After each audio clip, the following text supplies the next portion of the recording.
5 Stories of Jewish Financial Geniuses. Jews have long been known for their sharp intellect and impressive ability to make money. In this video, we explore 5 classic stories that inspire creativity, perseverance, and innovative thinking, all demonstrated by successful Jewish entrepreneurs. Each story not only highlights their journey to success, but also shares powerful lessons about using intelligence to change your life for the better. Story 1: Turning Scraps into Gold. During one of history's darkest times, a Jewish father and his son found themselves trapped in a Nazi concentration camp. Everything they owned had been stripped away. But in the midst of their despair, the father looked his son in the eyes and said, "Son, the only thing we have left is our minds. Remember when people say 1 equals 2? You need to figure out how to make it more than 2." While millions of Jewish people perished in those camps, the father and son survive. Once freed, they set their sights on America, carrying nothing but hope and determination. They settled in Houston and began working in the copper business, where the challenges were beginning. One day the father asked his son, "Do you know how much a pound of copper is worth?" The son quickly answered, 35 cents. The father chuckled, "That's not what I wanted to hear. Everyone in Texas knows copper is 35 cents a pound. But you have to figure out how to make a pound of copper worth $300. Try making a door handle out of it."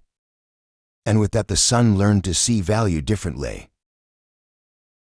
Years passed, and after his father passed away, the son carried on the business.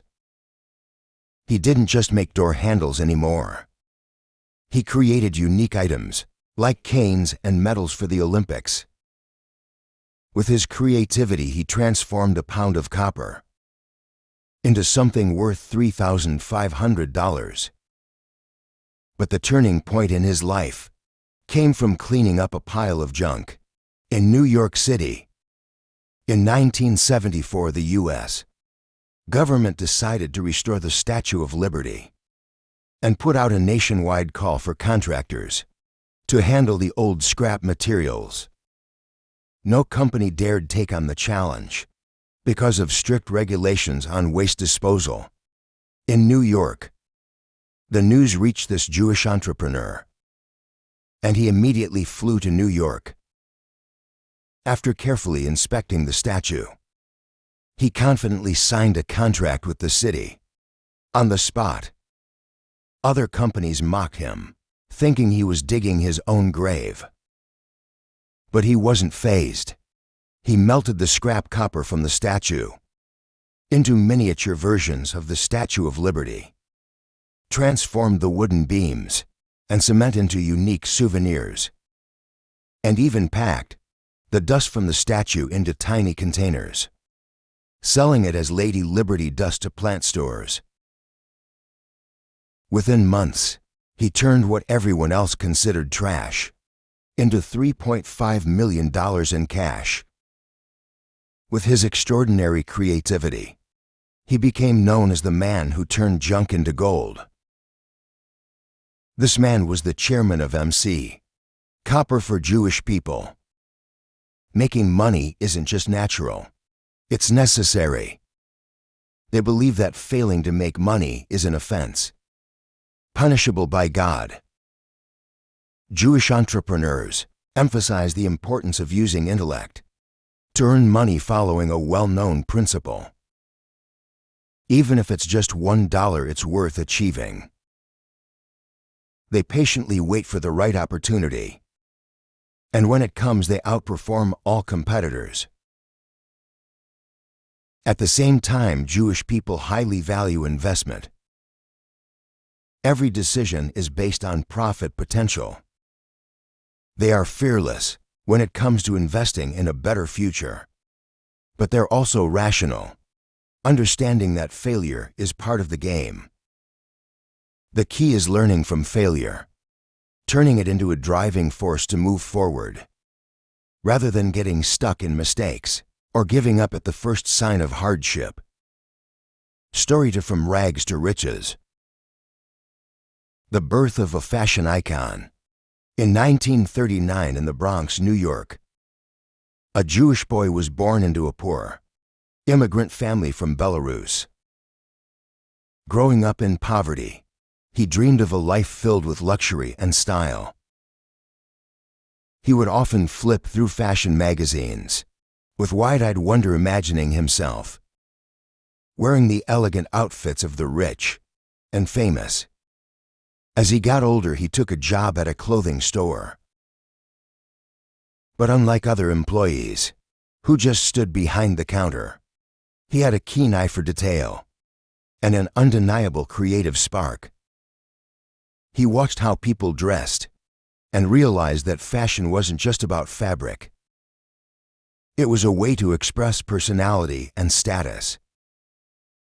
What caught his attention the most was a small accessory that no man at the time could go without: the tie. Most ties had plain, boring designs that didn't reflect the individuality of the wearer. And then an idea hit him. Why not design ties that were bolder, more colorful, and unique? He decided to experiment, designing wider ties with daring patterns, completely unlike anything on the market.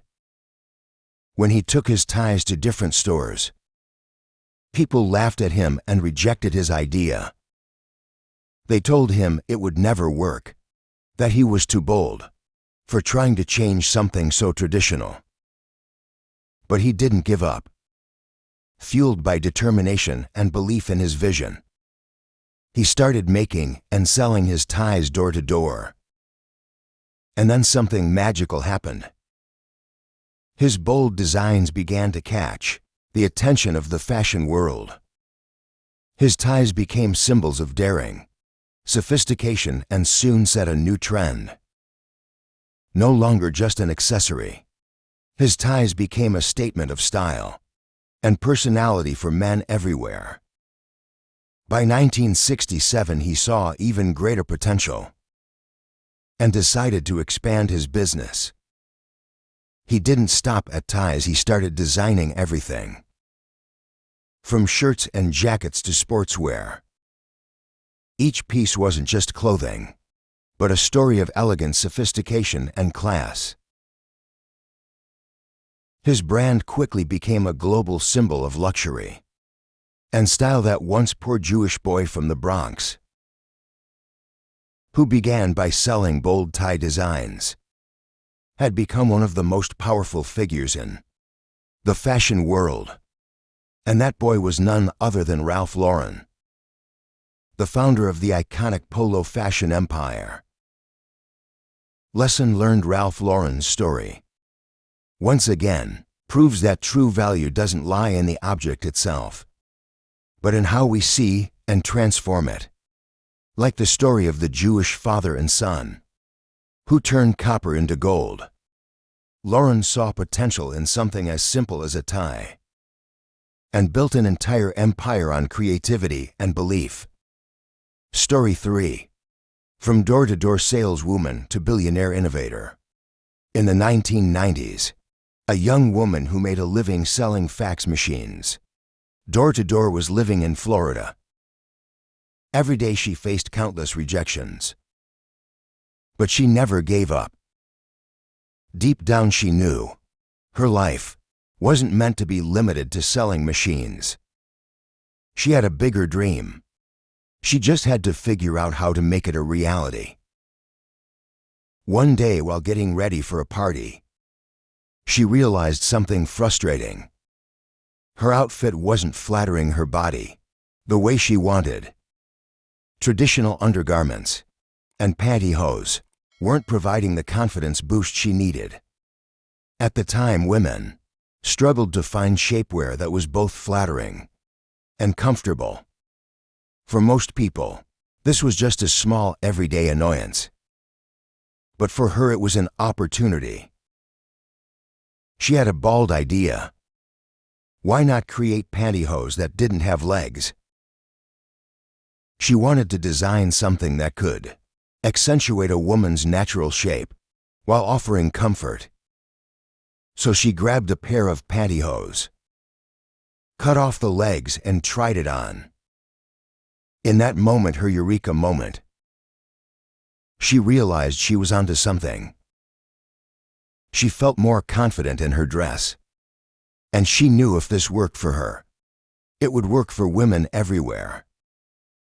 With just $5,000 in savings, she set out on a mission to turn her idea into a reality. But the road ahead wasn't easy. She pitched her idea to multiple manufacturers, but they all turned her down. They thought her idea was too simple or impractical. However, instead of giving up, she kept searching and believing in her concept until she finally found a factory willing to help bring her product to life. Her next challenge was getting her product to market. She had no fashion experience, no industry contacts, and no marketing budget. But what she did have was determination. In a creative mind, she designed her packaging, created a logo, and even planned her advertising strategy. Instead of selling her product in the usual way, she took an unconventional approach. She focused on direct consumer experiences. She went to retail stores, convinced them to let her display her product, and didn't stop there. She actually stood in dressing rooms, helping women try on her shapewear and sharing her story. She knew that once women experienced her product, they'd fall in love with it. And she was right. Her strategy worked beyond her wildest dreams. Her product sold out like hotcakes, and words spread quickly about the miracle shapewear. Soon fashion magazines, TV shows, and even celebrities started talking about her unique creation. What began as an idea to cut the legs off pantyhose turned into a global phenomenon. That young woman, who once sold fax machines door to door, she became the founder of Spanx. Sara Blakely. She went on to become the youngest self-made female billionaire in the world, all thanks to her simple yet innovative idea. Lesson learned: Sara Blakely's story is a shining example of the power of creativity and persistence. Instead of accepting the status quo or chasing complex ideas, she focused on solving a simple, practical problem that many women faced every day. She wasn't afraid to experiment, from cutting her pantyhose to personally selling her product in stores. Sara dared to think differently and act boldly. And by changing how people viewed a common product, she built a billion-dollar brand. Her story reminds us that you don't always need vast resources, big connections, or deep expertise to succeed. Sometimes all you need is a simple idea, determination, and the willingness to go against the grain. Story 4: From a small coffee company to a global icon. In a poor neighborhood of Brooklyn, New York, a young boy grew up facing hard times. His family struggled to get by, with his father doing odd jobs for meager pay and no benefits. When the boy was still young, his father was injured in a work accident and could no longer provide for the family. This pushed them into even greater hardship. Growing up in these conditions, the boy dreamed of escaping poverty and creating a better life for himself and those around him. Determined to change his circumstances, he saw education as his way out. He earned a sports scholarship to college, and after graduating, he landed a job in marketing and sales. One day he received an offer to work for a small company that sold coffee beans and brewing equipment. It was a tiny operation with just a few stores. But he saw something no one else did: potential. On a business trip to Italy, he discovered a completely different coffee culture. In Italy, coffee shops weren't just places to grab a drink. They were social hubs where people met, talked, and enjoyed life. The cafes were filled with the aroma of fresh coffee and the sounds of conversation and laughter. It wasn't just about drinking coffee. It was about the experience. He realized that this was exactly what American coffee shops were missing: a space for people to connect, relax, and enjoy the atmosphere. When he returned home, he pitched the idea to the company's founders, suggesting they expand their business model from just selling coffee beans to creating coffee houses like the ones in Italy. But his idea was rejected. They believed that Americans just wanted to buy coffee to make at home, and no one would sit in a cafe just for the ambience. Rather than giving up, he decided to do the opposite. With a strong belief in his vision, he opened his small chain of coffee houses, modeled after the Italian cafes he had fallen in love with.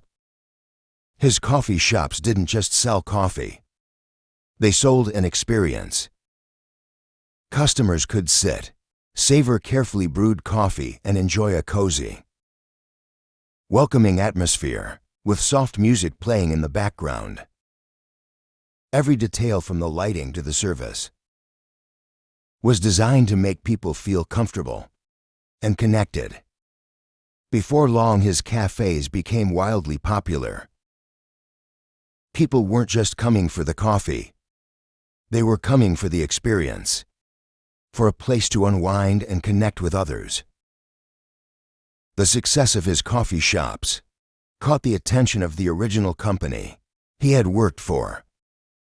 Realizing that he had tapped into a new trend in coffee culture, they gave him the financial backing to expand. He took over the company and began rolling out his cafe model nationwide and eventually worldwide. But more importantly, he changed the way people viewed coffee.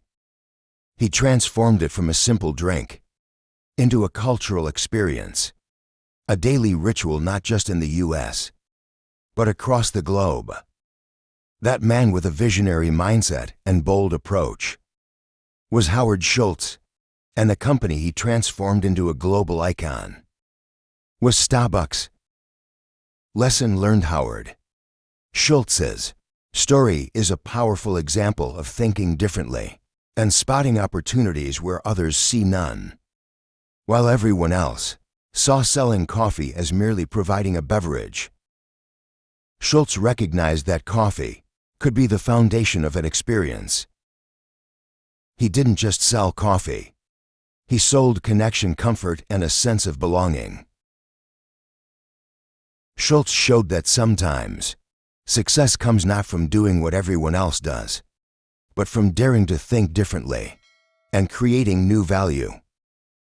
He turned Starbucks into not just a coffee shop, but a cultural institution, a place where people come to relax, meet, work, and enjoy the moments of life. Story 3. Levi Strauss in the birth of the legendary blue jeans.